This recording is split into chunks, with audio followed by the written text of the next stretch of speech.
엄중한 코로나 상황 속에서도 마리아 권사의 권사님들 여름방학 동안 건강하고 평안하게 잘 지내셨는지요? 주님의 이름으로 축복하며 인사드립니다. 교회의 하반기 사역이 시작되어 마리아 권사에도 오늘 하반기 개강 모임을 온라인으로 드리려고 합니다. 화면을 통해 관통하는 은혜가 있으시기 바랍니다. 다 함께 찬송가 413장 내 평생에 가는 길 부르시겠습니다.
예배를 위해 조숙자 서기 권사님께서 기도해 주시고 이어서 유성신 총무 님께서 광고하신 후 주현정 목사님께서 사도행전 4장 36절 37절 말씀을 본문으로 바나바의 중심이라는 제목으로 말씀을 전해 주시겠습니다.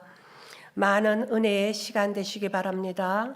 우주 만물을 창조하시고 우리의 생명을 지으신 창조주 하나님 아버지, 독생자 예수님을 내어주심으로 구원을 이루신 하나님의 크신 사랑에 감사드립니다. 코로나 팬데믹과 무더위로부터 지켜주시고 온라인으로 하반기 개강 예배를 들을 수 있도록 인도하신 하나님 아버지께 감사와 영광을 올려드립니다. 시공을 초월하신 하나님의 선한 능력으로 코로나 바이러스를 종식시키시고 어려움을 당하는 세계 여러 나라들과 대한민국을 치유하시고 회복시켜 주시옵소서. 모든 성도들이 마음을 합하여 이 땅의 참된 치유와 회복을 위해 기도할 때 새로운 미래가 열리게 하시고 사랑 글로벌 아카데미를 축복하사 교수진과 스태프진들이 한마음으로 글로벌 인재 양성을 위해 힘써 하나님 나라가 흥황케 하옵소서. 하나님 아버지, 오정현 담임 목사님의 신원을 강건케 하시고 성령의 불성각으로 보호하사 사랑의 교회와 한국 교회를 생명의 땅으로 인도하는 선한 목자 되게 하옵소서. 주여, 이 민족을 불쌍히 여겨 주시옵소서. 대통령을 비롯한 모든 위정자들이 나라와 국민을 위한 정치를 하게 하옵소서.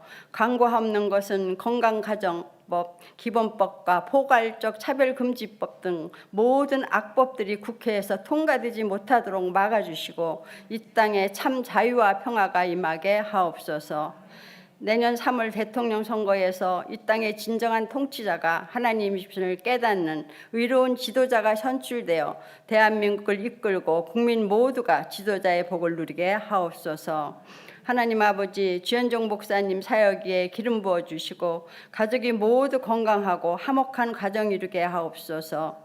이 시간 전해주실 생명의 말씀을 통해 은혜 충만함과 삶의 활력소가 되게 하옵소서. 치료다 되시는 하나님 아버지, 생사의 기로에서 사투를 벌이시는 이재감 목사님의 몸과 마음과 영혼을 지극하신 사랑으로 감싸시어 살펴주시옵소서. 또한 병상에서 신음하는 우리 권사님들과 육신이 허약해 고통받는 환우들에게 새 힘과 새 용기를 주시고 오직 하나님의 은혜로 두려움 없는 노후를 살아가게 하옵소서. 마리아 권세를 섬기시는 손길들을 위로하여 주시고 건강의 축복을 누리게 하옵소서. 오늘 예배를 위해 시종드는 임원진 및 여러분들에게 한량없는 주님의 은혜 안에 살게 하옵소서. 예배의 시종을 주님께 의탁하옵고 주님의 영광스러운 이름을 높여드리며 예수 그리스도의 이름으로 기도하옵나이다. 아멘.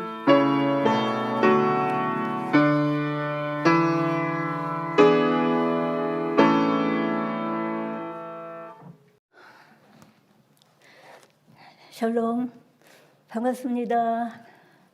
알려드립니다. 코로나의 긴 터널 속에서도 감당하기 힘든 더위 속에서도 지켜주시며 현장 예배까지 인도하신 하나님께 감사드립니다.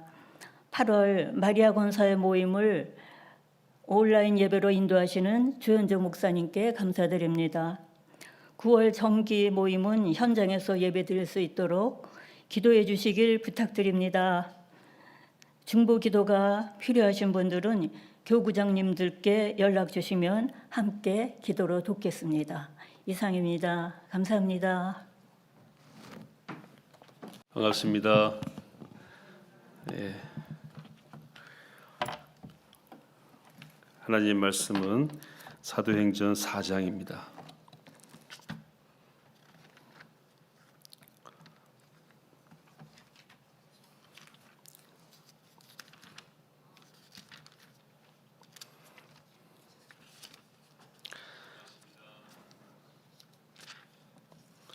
사도행전 4장 36절 37절 말씀 같이 한번 읽겠습니다. 구브로에서 난 레위족 사람이 있으니 이름은 요셉이라. 사도들이 일컬어 바나바라 하니 그가 밭이 있음에 팔아 그 값을 가지고 사도들의 발 앞에 두니라. 아멘.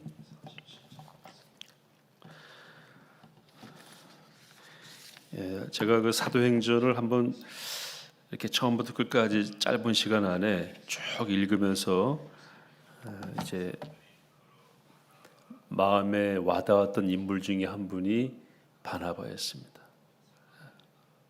그리고 이 바나바가 잘 드러나진 않았지만 사도행전의 전체 흐름 속에서 바나바를 제외하면은 사도행전이 쓰여지기 어려웠겠다, 그런 생각이 들었고요.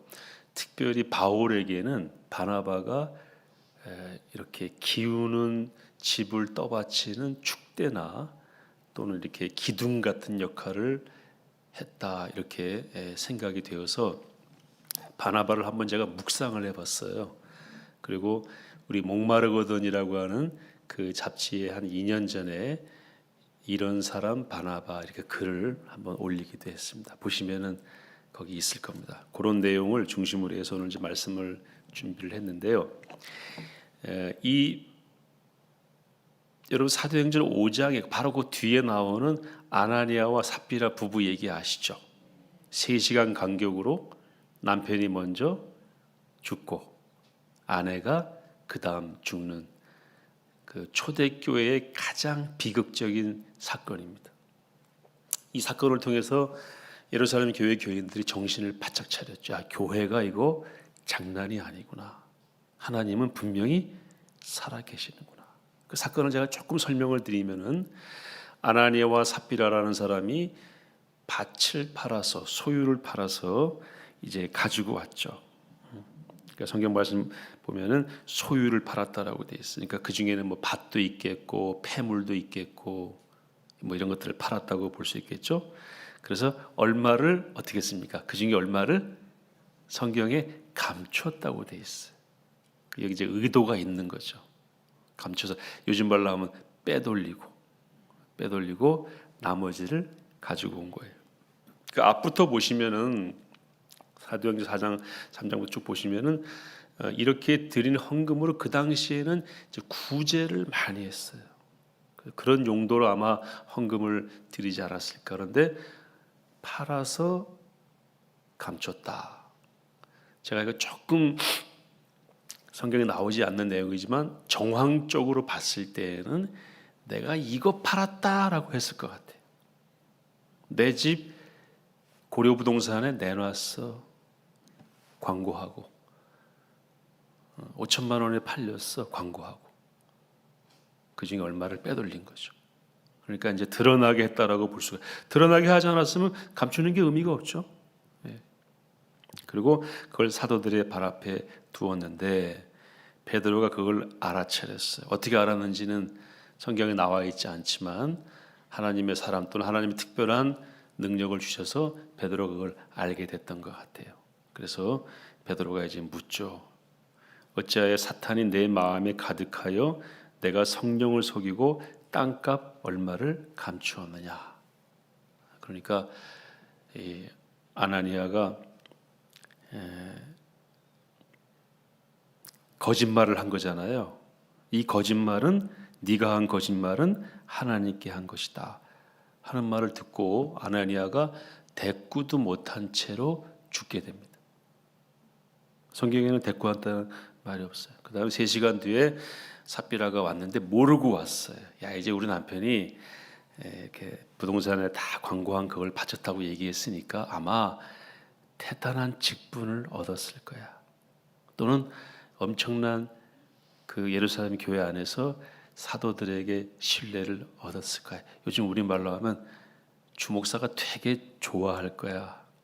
그렇게 했을지도 모르겠어요. 그런데 또 물었더니 또 역시 거짓말을 하니까 다시 죽게 되죠. 그래서 3시간 간격으로 초대교회의 가장 비극적인 사건, 부부가 함께 이제 죽게 되는 일이 벌어져요. 이 사건은 아리마대 요셉이 아니라 이 바나바와 관련이 있습니다. 왜 관련이 있냐면요. 밭을 팔아서 바친 원조는 바나바예요. 바나바가 그렇게 받침으로 외형적으로 봤을 때 밭을 팔아서 바친 바나바가 획득한 직분이 있었어요. 그게 이제 오늘 읽은 본문에 나와요. 다시 한번 36절 보시겠습니다. 구브로에서 4장 36절이죠. 구브로에서 난 레위족 사람이 있으니 이름은 요셉이라.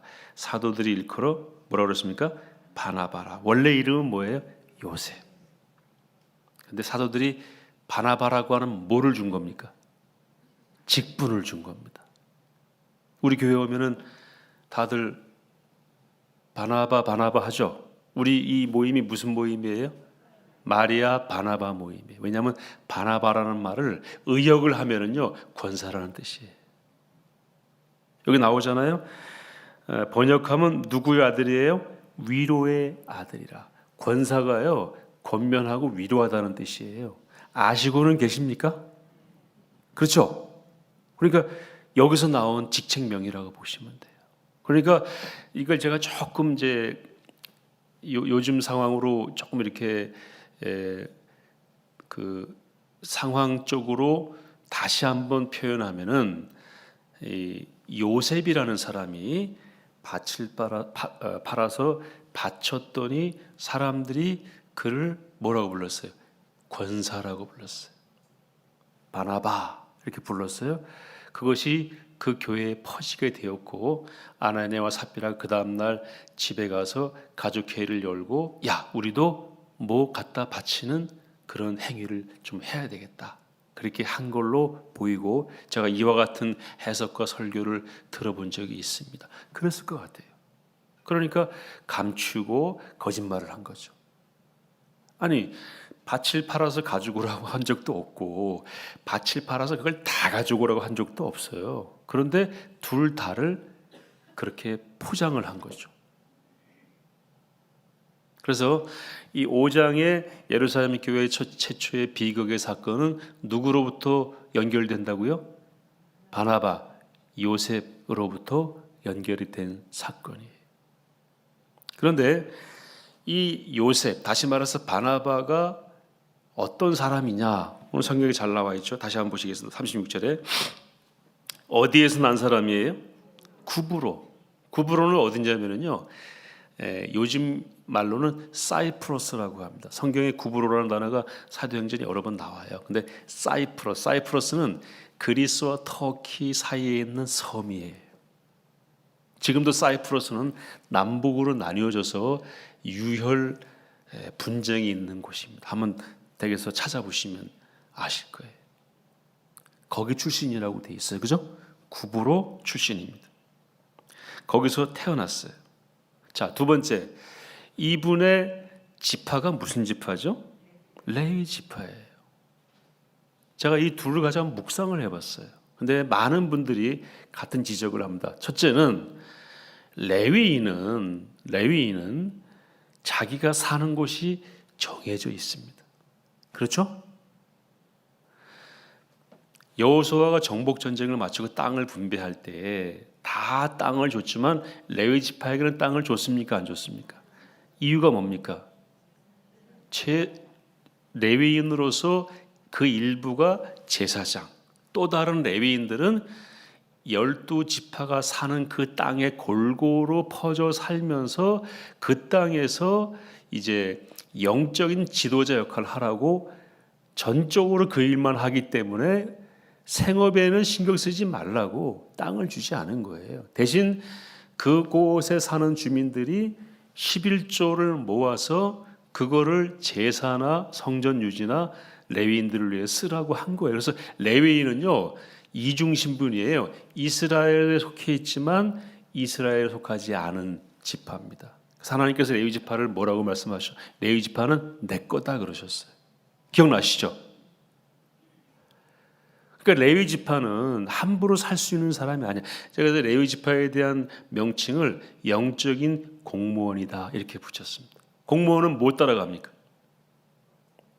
예, 제가 그 미국에서 공부할 때 우리 딸아이가 친구 같은 클래스의 친구 한국인이 있었는데 그 한국인 엄마가 제가 이제 한국 갈 때가 됐다니까 너네 아빠 어디로 가니 이제 물었대요. 저한테 그래서 아빠 누가 아빠 이제 한국 가면 어디를 가느냐고 묻더래. 그래서 야 대통령이 정해지는 대로 간다 그래라 그랬어요. 그때 당시 노무현 대통령이 정해주시는 대로 갈 거야 그렇게 말해. 그랬더니 가서 얘기했더니 그 사람들이요 제가 대단한 사람인 줄 알고. 근데 그 말이 맞죠. 대통령이 위임한 국방부 장관이 명령하는 대로 가는 거니까. 그러니까 공무원은 자기 마음대로 갑니까 못 갑니까? 심지어 군인은 사표도 못 내요. 군대에는 사표라는 말이 없습니다요. 제가 어느 유명한 드라마를 보는데 어떤 장군이 사직서를 낸다고 그래가지고 저거 드라마 저러니까 안 보지. 군대에는 사직서라는 말이 없어요.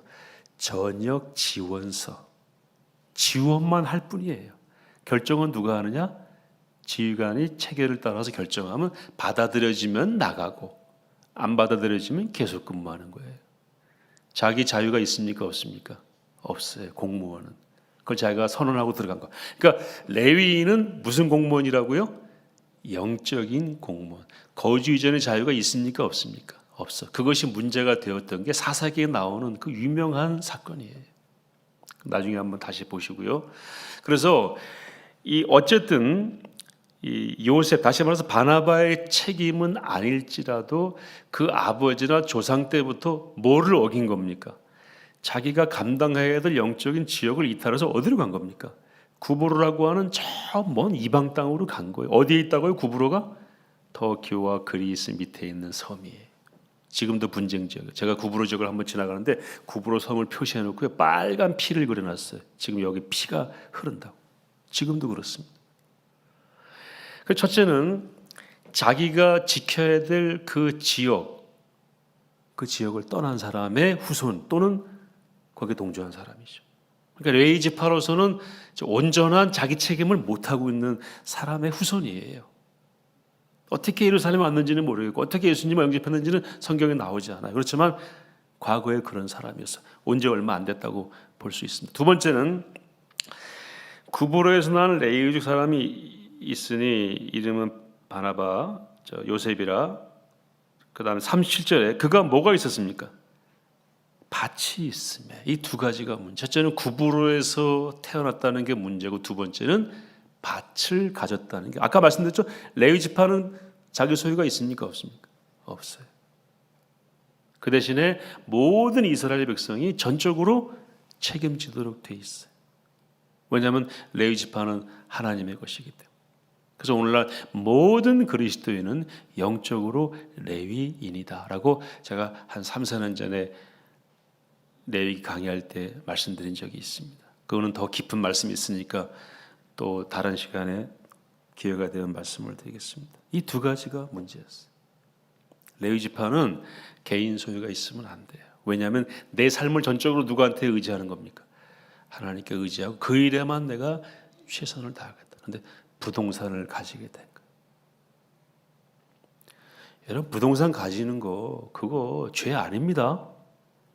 요즘 대한민국은 뭐 가졌다 하면은 다 뺏으려고 그러고 죄인 취급하는데 그거 아주 나쁜 거예요. 그러면 가지는 사람이 가지는 과정에서 불의한 일을 하지 않았을까? 했겠죠. 그럼 없는 사람은 왜 없을까도 생각해 봐야 되는 거예요. 그러니까 다 똑같아요. 절대적인 기준과 정의관념으로 평가할 수가 없어요.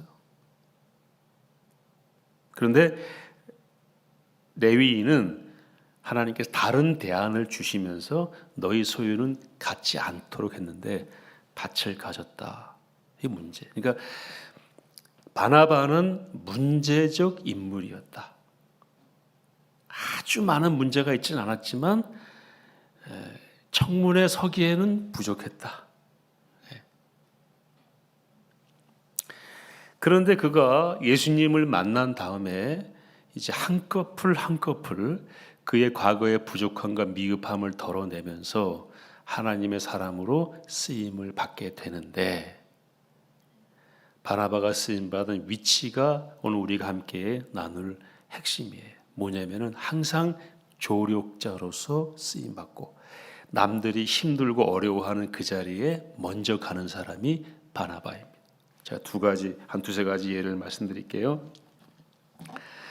오늘 4장 이후에 처음으로 등장하는 본문이 사도행전 9장인데요. 어떤 사건에서 등장하느냐면은 여러분 바울이 사울이었을 때 예루살렘 교회를 핍박하고 더 많은 교회를 핍박하기 위해서 다메섹으로 가죠.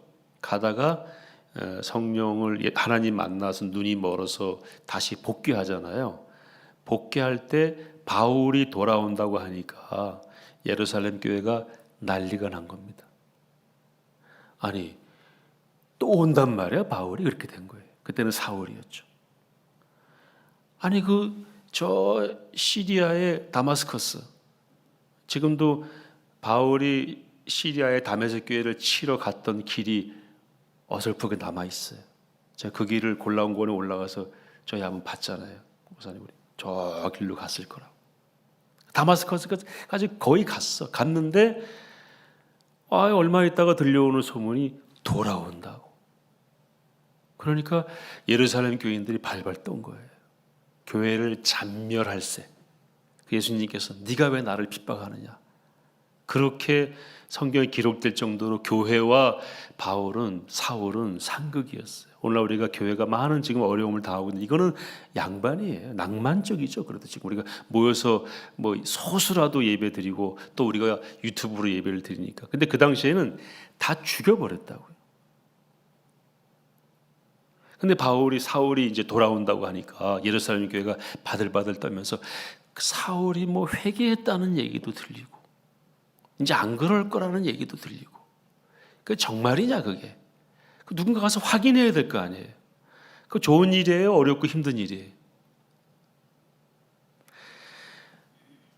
아직은 잘 모르니까 두근두근 하는 일 아닙니까? 이 사울을 누가 만나서 대적할까? 그 박식하고 그 주변에는 엄청난 또 수행원들이 있을 텐데. 근데 사울을 만나서 그가 정말 예수님을 영접했는지 누군가 가서 확인을 해야 되는데 안 그러면 도망가야 되잖아요.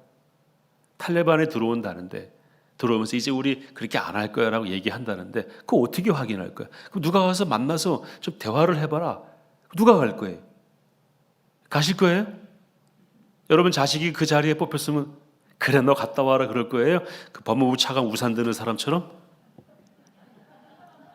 무릎 꿇고 우산 들고 그 보기에는 다 안 좋은 거 아니에요. 우산 드는 거 들고 끝나지만 탈레반을 만나서 정말 그럴 건지 안 그럴 건지 한번 따져봐. 따지는 동안은 죽을지도 몰라요. 그런 일에 누굴 보내냐면은 바나바를 보냅니다. 바나바 가요. 한번 사도행전 9장 27절 한번 보겠습니다. 시작. 26절부터 26절 미안합니다. 시작. 사울이 예루살렘에 가서 제자들을 사귀고자 하나 다 두려워하여 그가 제자됨을 믿지 아니하니. 지금 돌아오니까 27절 시작.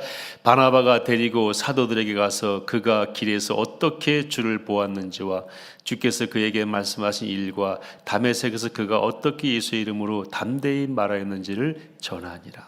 누가 가서 데려옵니까? 아까 사도들이 다 어떻게 했다고 그랬어요? 두려워했다고 그랬어요. 지금으로 하면 탈레반이랑 다를 바 없어요. 근데 그 어려운 일을 자원해서 한 사람 바나바입니다. 그래서 사도행전 11장 24절에 바나바를 처음으로 바울과 함께 선교사로 선정해서 보낼 때 이렇게 기록하고 있습니다. 같이 한번 보시겠습니다. 시작. 바나바는 착한 사람이요 성령과 믿음이 충만한 사람이라 이에 큰 무리가 주께 더하여 지더라. 아멘. 바나바는 이런 사람이었어요. 그러니까 어려운 일에 자원해서 가고 그 다음에 예루살렘 교회가 어려울 때 소아시아 교회들이 헌금을 모았는데 누가 이거를 무탈하게 예루살렘 교회에 전달할까 할 때 너가 가라 하고 세운 사람이 누구냐면은 바나바예요. 그 최초의 선교사로 세운 사람도 바나바고 안디옥 교회가 선교사를 파송하기 전에 누군가가 안디옥 교회에 와서 이 안디옥에 있는 교인들을 복음으로 훈련시켰으면 좋겠다 할 때 다소에 가있던 바울에게 가서 바울을 설득해서 안디옥 교회로 데리고 온 사람이 바나바예요. 그래서 1년 동안 교인들을 훈련시켰더니 안디옥 교회가 선교된 교회가 되었고 선교하는 교회가 되어서 다시 바울과 바나바를 파송하는 선순환이 이루어지는 그 일의 핵심이 누구였습니까? 바나바였습니다. 바나바는 자기가 드러나서 가르치거나 이런 거 하기보다는 잘 가르치는 사람 있으면 가서 삼고초려에서 데리고 와서 세웠고, 가라 하면 가고 오라 하면 오고, 그런 사람이 바나바였습니다. 그 사람에게 나중에 사도행전을 기록하면서 부여한 명칭이 권사였다는 겁니다. 여러분, 제가 이 말씀을 보면서 이렇게 메모에 적었습니다. 누구나 바나바와 같은 면모는 있을 수 있다. 그런데 아무나 바나바가 될 수는 없다. 그런 생각이 듭니다. 나중에 물론 바나바와 바울이 한번 다퉈요, 마가 때문에. 바나바도 완벽하진 않죠. 우리 마리아 권사의 권사님들, 유튜브로 보시는 우리 권사님들, 제가 바나바를 다 설명하기에는 매우 부족했습니다. 한번 묵상해 보시고 바나바와 같은 권사가 됐으면 좋겠다. 아니, 바나바는 남자고 나는 여자인데 왜 바나바와 같은 사람이 되라고 하는가? 여러분, 원래 권사는 남녀 구분이 없어요. 지금도 감리교회는 남자가 권사, 저희 아버지도 권사였어요. 그건 중요하지 않고요. 바나바와 같은 그런 역할이 사실은 권사의 역할입니다. 잘 감당할 수 있기를 축복합니다. 하나님이 얼마나 이 귀하게 생각하셨을까. 그래서 그런 의미 있는 이 구브로에서 낳았고 개인 소유를 가졌고 레위직의 직분을 거의 버리다시피 한 이 사람을 이렇게 귀하게 쓰셔서 사도행전의 중심에 갖다 놓으셨던 것입니다. 제가 이 말씀을 준비하면서 계속 한번 생각해 봤어요. 저 어릴 때 시골 교회에 형님 둘이 생각이 났어요. 제가 이름 여기서 밝혀도 괜찮을 것 같아요. 정특화라는 형인데, 이 형은 그 당시에 고등학생들의 유일한 패션이죠. 교련복. 늘 교련복을 입고 다녔어요. 멋있어 보였어요. 키도 크고. 정특화, 동생은 정태화, 우리 1년 선배, 형님은 저보다 한 6년, 7년 선배. 그래서 하늘 같았죠. 교회에서 그렇게 바나바와 같은, 지금 생각해 보니까 바나바로 이렇게 그분이 설명이 될 수 있어요. 옛날에 교회 주보 어떻게 했습니까? 시골교회 주보 가리방 아시죠? 가리방. 토요일날 오후에 목사님이 주보 내용 주면은 밤 늦게까지 그 교회 구석방, 그 방 제가 알아요. 마루로 된 그 방. 거기서 날이 더우나 추우나 진짜 수년, 거의 10년 이상을요, 그 고향을 떠날 때까지 가리방으로, 글씨도 너무 잘 써요.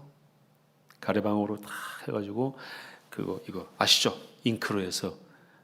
우리 권사님들 그거 다 아시죠? 이거 해가지고, 그럼 또 잘못 쓰면 다시 또 그 해가지고 주보 아침에 가면은 그 형이 만든 주보를 전 교인이 다 보는 거예요. 글씨도 너무 잘. 그 아마 제가 기회가 되면은 시골교회 가서 그 주보 한번 뽑아와 볼게요. 있을 거예요. 그리고 저랑 같이 또 했던 것 중에 하나는 교육관 지을 때 땅 판 거. 제가 중학교 3학년 때 저는 그걸 너무 축복으로 생각해요. 지금도 가면 그 교육관이 있는데 우리 아이들한테 내가 여기서 그때 교육관 기초 놓을 때 같이 땅 팠다고. 많이 하진 않았지만 그나마 조금이라도 땅 팠다는 그게 지금 얼마나 감사한지 모른다. 그 일을 했던 형이에요. 근데 그 형을 이제 시간이 많이 지나서 이제 근자에 들어와서 가정에 큰 행사가 있어가지고 결혼식 같은 게 있어서 가면은 꼭 형수랑 같이 와요. 그러면 이제 만나가 재밌게 얘기하잖아요. 그럼 주 목사님 저한테도 인천 어느 곳에 장로님이 되셨더라고요. 그 누나도 같은 교회 출신 누나예요. 너무너무 좋은 누나예요. 둘 다 키가 엄청 커가지고 자식들은 한 이만할 거예요. 그 형이 생각이 납니다. 뭐냐면은 끝까지 변하지 않고 시골 교회에서만이 아니고 지금 인천의 어느 교회에서도 장로님으로 하시는 말씀이나 표정이 그때 그 모습 그대로 인분이 그 형이에요. 또 한 분은 김진표 형인데 이 형은 지금 시골에 있어요. 이분도 장로님 됐어요. 제가 4, 5년 전에 그 시골 교회 준공식 할 때 갔더니 그날 거기서 장로 장립받아 제가 얼마나 그 형도 같이 땅 팠던 형이에요. 통닭집이에요 거기서. 우린 그 집에서만 통닭 시켜 먹습니다. 저희 어머니가 늘 얘기해요. 김진표 장로는 변함이 없어. 인정이 많아. 우리 어머니 마음에 안 드는 장로도 많아요. 근데 그분은 그렇게 인정을. 오늘 말씀 맺습니다. 바나바는 한때 잘한 사람이 아니에요. 끝까지 중심을 잃지 않고 헌신한 사람입니다. 제가 말씀드린 그 두 분의 장로님들처럼. 그리고 바나바는 이런 사람이었어요. 이 말씀 드리고 마치겠습니다. 우리 왜 살다 보면 이럴 때 있잖아요. 누가 좀 없나? 병원에서 검진받고 왔는데 겁나서 결과를 보러 갈 때 혼자 못 가겠어. 그럴 때 누가 좀 없나? 집안에 우환이 있어가지고 마음이 막 무너져 내릴 때 누가 좀 없나? 또는 뭐 집안에 이렇게 물리적으로 사람 손이 필요할 때 누가 좀 없나? 또는 뭐 공동체가 어려울 때 누가 좀 나설 사람 없나? 그럴 때에 생각나는 사람이 그 당시에는 누구였습니까? 바나바였습니다. 야, 바울이 쳐들어온다는데 사울이 쳐들어온다는데 누가 좀 없나? 바나바였어요. 돈을 모아놨는데 이거 빼먹지 않고 배달 사고 안 내고 갖다 줄 사람 누가 좀 없나 할 때 누구였어요? 바나바였어요. 안디옥에 사람들이 모여 있는데 가르칠 사람이 없네. 누가 좀 없나 할 때 바나바가 저기 바울이 훌륭한 사람인데 내가 데려올게. 다소라고 하는 터키 중심까지 가서 아마 몇 개월 걸렸을 거예요. 설득해서 바울을 데리고 와서 안디옥에서 1년 동안 가르침으로 안디옥 교회가 무슨 교회가 됐어요? 처음으로 선교사를 파송하는 교회, 두 번째는 안디옥 교회 교인들이 처음으로 어떻게 불리움 받았습니까? 그리스도인이라 불림받은 교회가 되는 그 일에 누가 쓰임 받은 겁니까? 바나바입니다.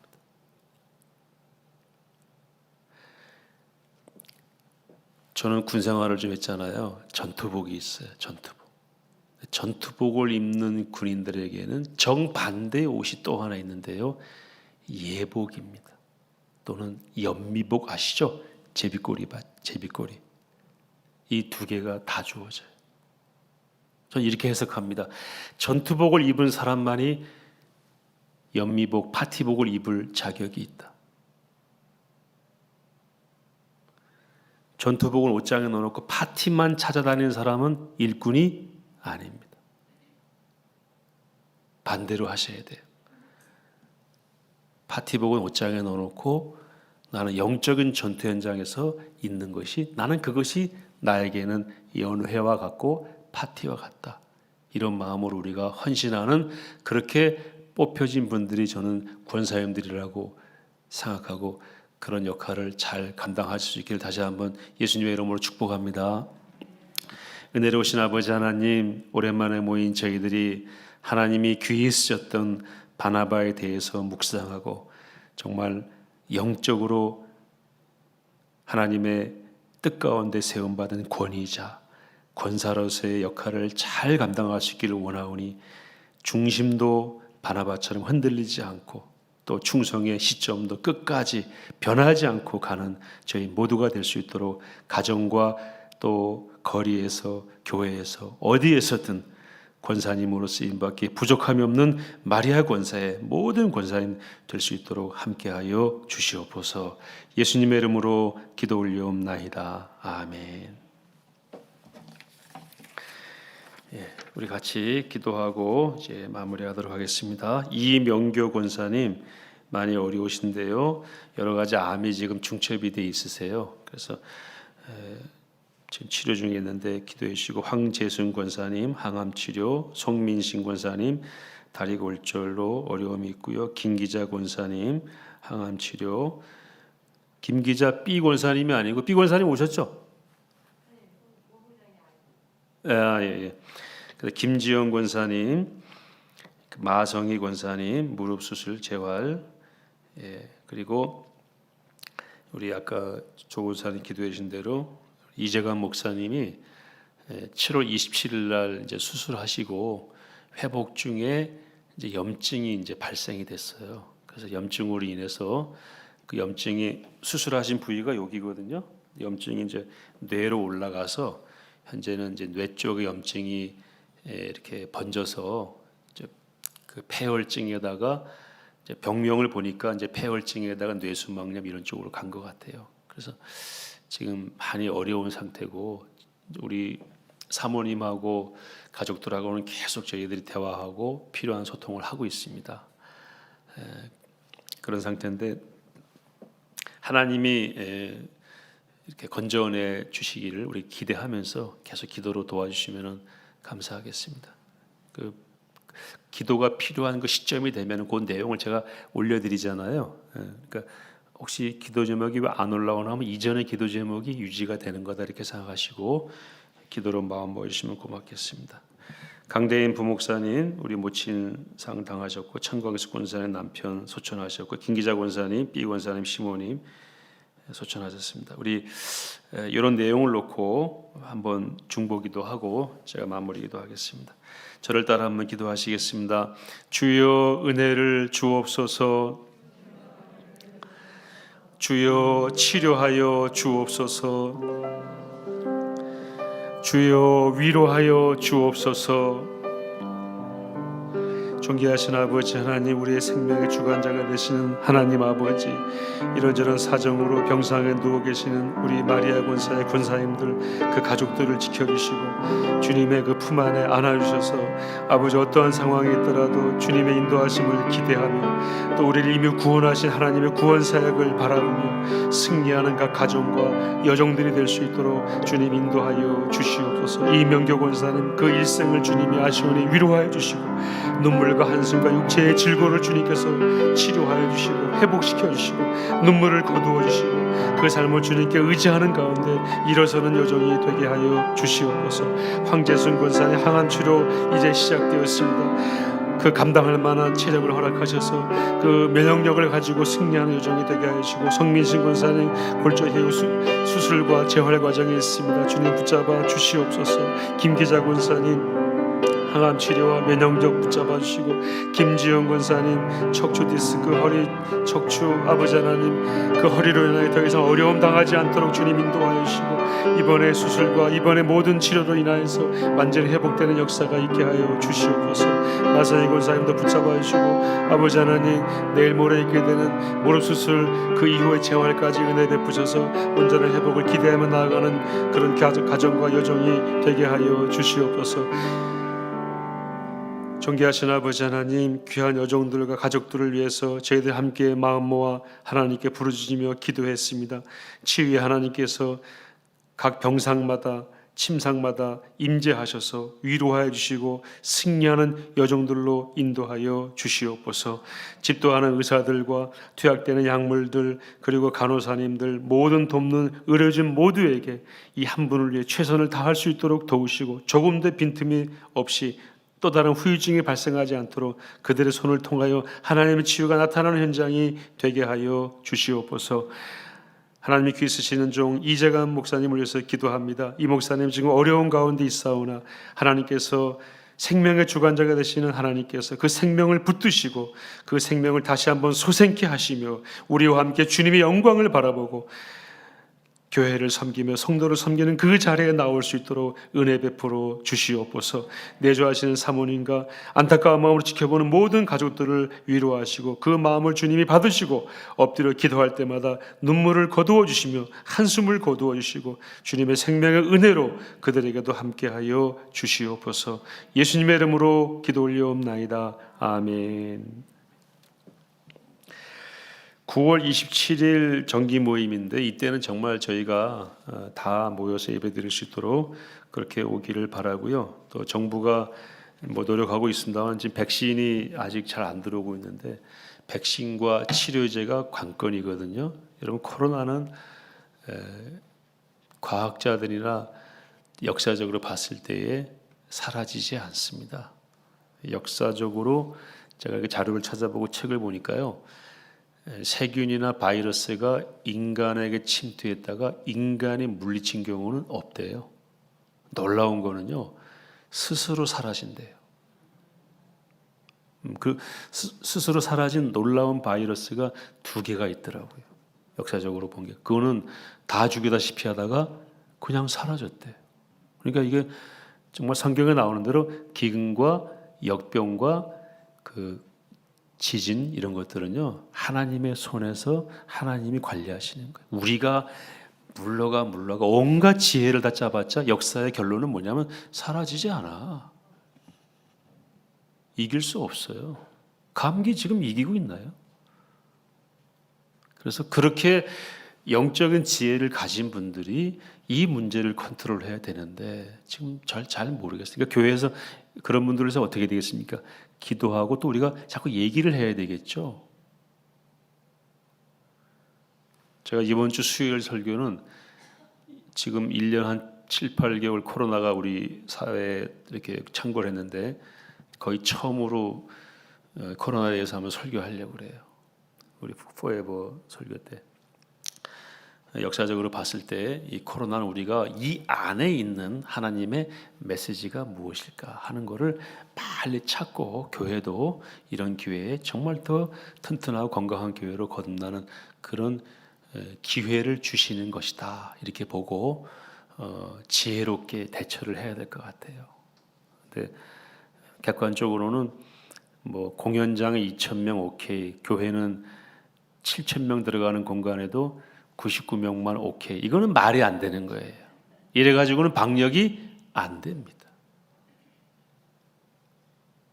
저는 K 방역이 아니고 K 바이러스인 것 같아요. 한국 바이러스는 달라요. 시간대마다 돌아다니는 데가 다르고 주일은 또 모든 교회마다 바이러스가 온대요. 그런 바이러스가 어디 있습니까?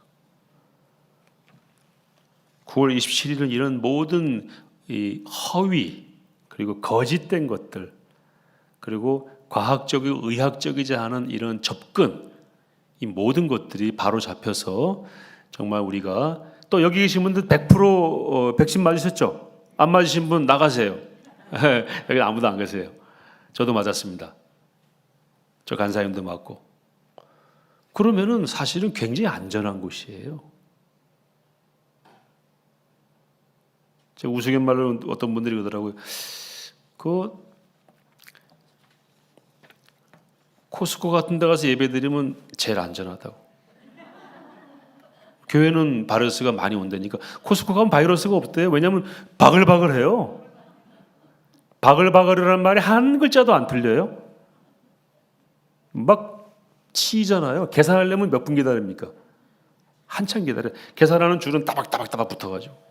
바이러스가 하나도 없대요. 거기는요. 거기서 예배 드려야 되겠더라고. 빌려가지고 드리든지 아니면 뭐 카톡으로 드리든지. 또 전철.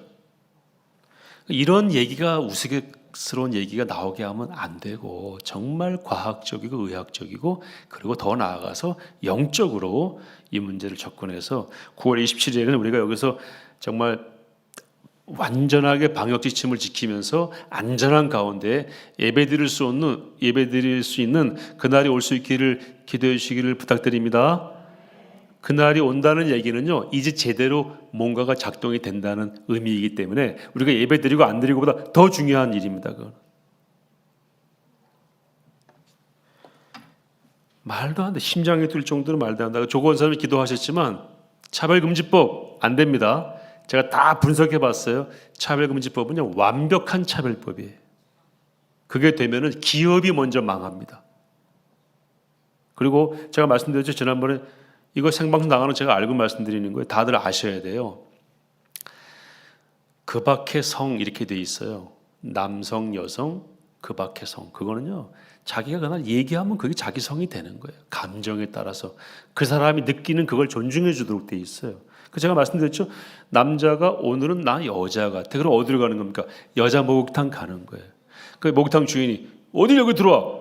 그럼 바로 뭐 합니까? 고소하는 거예요. 그럼 이분이 벌금을 내야 되는데 정말 놀라운 거는요. 여러분 모든 벌금은 상한선이 매겨져 있어요. 주차 금지하면 100만 원 이하지 이상입니까?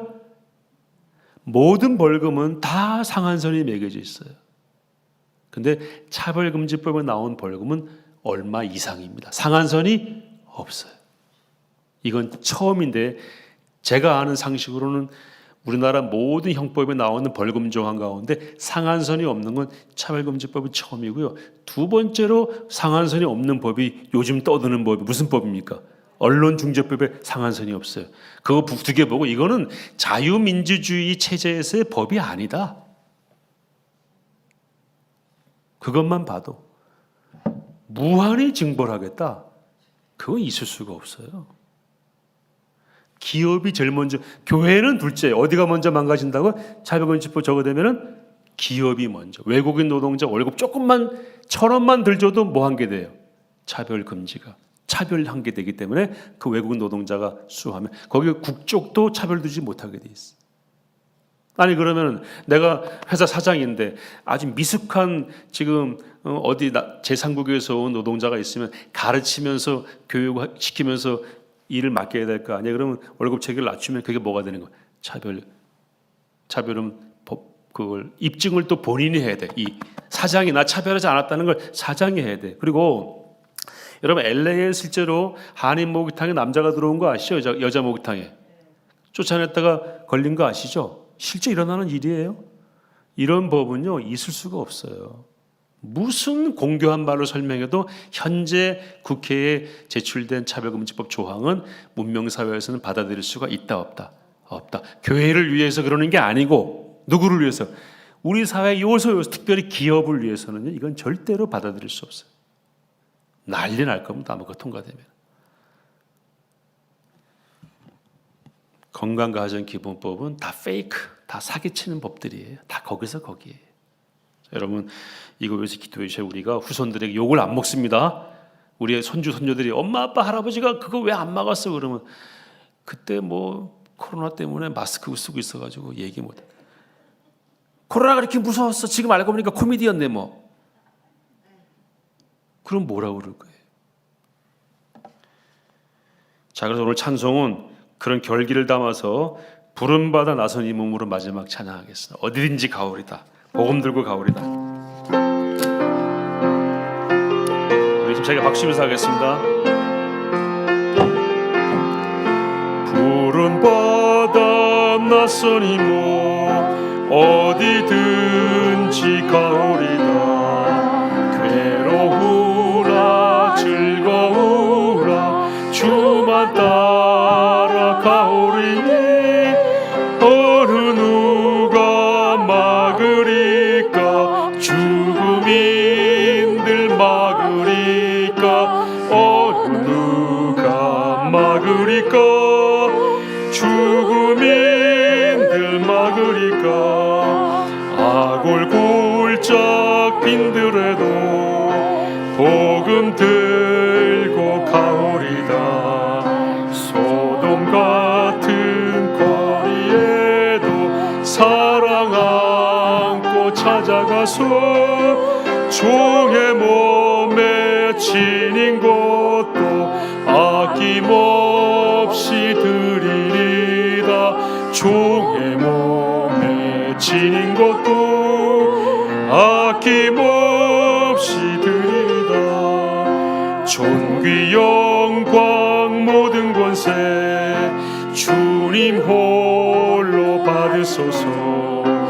멸시천대 십자가는 제가 지고 가오리다. 이름 없이 빛도 없이 감사하며 섬기리다. 이름 없이 빛도 없이 감사하며 섬기리다.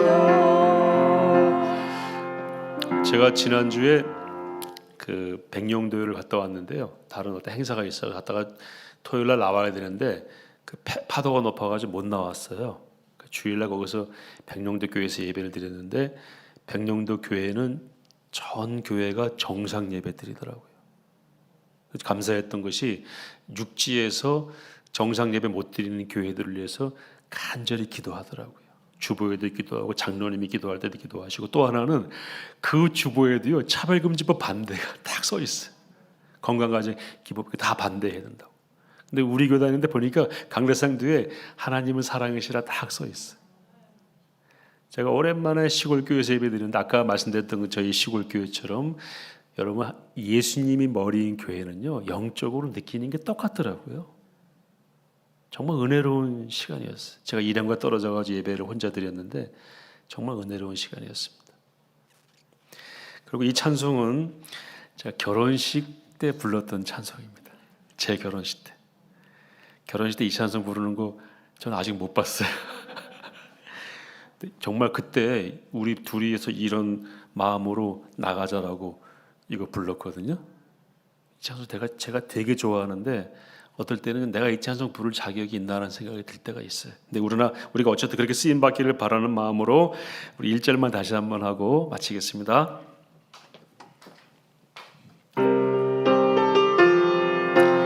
푸른 바다 낯선 이모 어디든지 가오리다. 괴로우나 즐거우나 주만 따라 가오리니 어느 누가 막으리까. 죽음인들 막으리까. 어느 누가 막으리까. 죽음인들 막으리까. 아멘.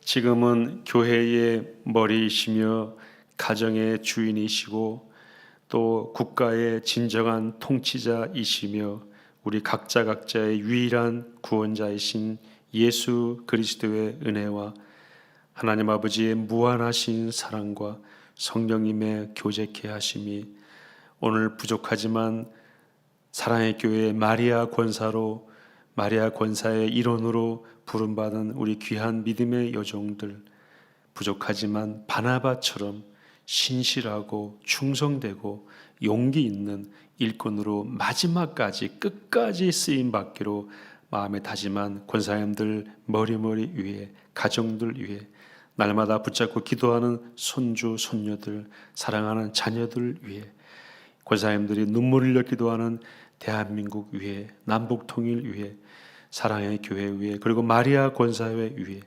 지금으로부터 영원토록 함께 하시기를 축원하옵나이다. 아멘.